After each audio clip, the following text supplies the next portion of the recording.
நம் அருகில் இருப்பது மூலிகை சிகரம் செம்மணிதாசன் ஐயா மற்றும் மால்தி அம்மையார். ஐயா வணக்கம். அம்மா வணக்கம். ஐயா இது என்ன மரம் ஐயா? இதான் வந்து பாத்தீங்கன்னா மருத மரம். இது பேரு மருது, வெண்மருது, மருத மரம்னு பேரு. இது எதுக்காகன்னா இதய நோய்களை குணப்படுத்தக்கூடியது.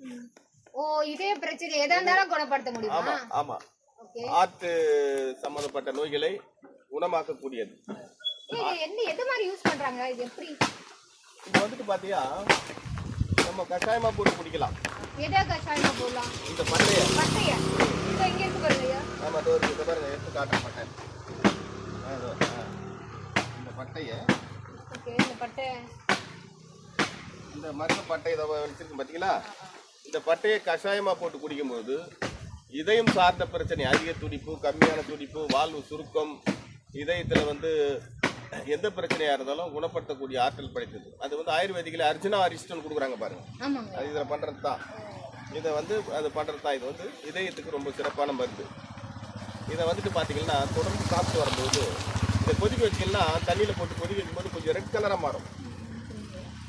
இதை வந்து கொஞ்சம் சீரகம் போட்டு கொதிக்க வச்சு இதனோட இன்னும் சிறப்பாக பண்ணலாம். கொஞ்சம் செம்பருத்தி பூ, கொஞ்சம் தாமரை பூ போட்டு நன்றாக கொதிக்க வைத்து சாப்பிட்டு கொண்டு வரும்பொழுது இதயம் சார்ந்த பிரச்சனைகளை தீர்க்க வல்லது.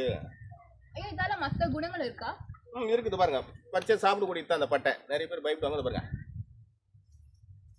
ஐயா பட்டை யூஸ் பண்றோம், வேற என்ன யூஸ் பண்ண முடியும் இதுல? பட்டை நம்ம வந்து கஷாயம் போட்டு குடிக்கிறோம்னு சொன்னீங்க, வேற என்ன யூஸ் பண்ணலாம் இந்த மரத்துல? இந்த இலைகளை பறித்து காய வைத்து பவுடர் ஆக்கி கொஞ்சோண்டு சீரகம் சேர்த்து அந்த பவுடரை பசும்பாலில் ஒரு அரை ஸ்பூன் தினம் சாப்பிட்டு கொண்டு வரும்போது பாதத்தில் சில பேருக்கு வந்து வெடிப்பு வந்துடும். காலில் பத்த பத்தையாக வெடிப்பு போயிடும். அந்த வெடிப்பு வந்து ஒரு மாசத்துல குணமாயிடும்.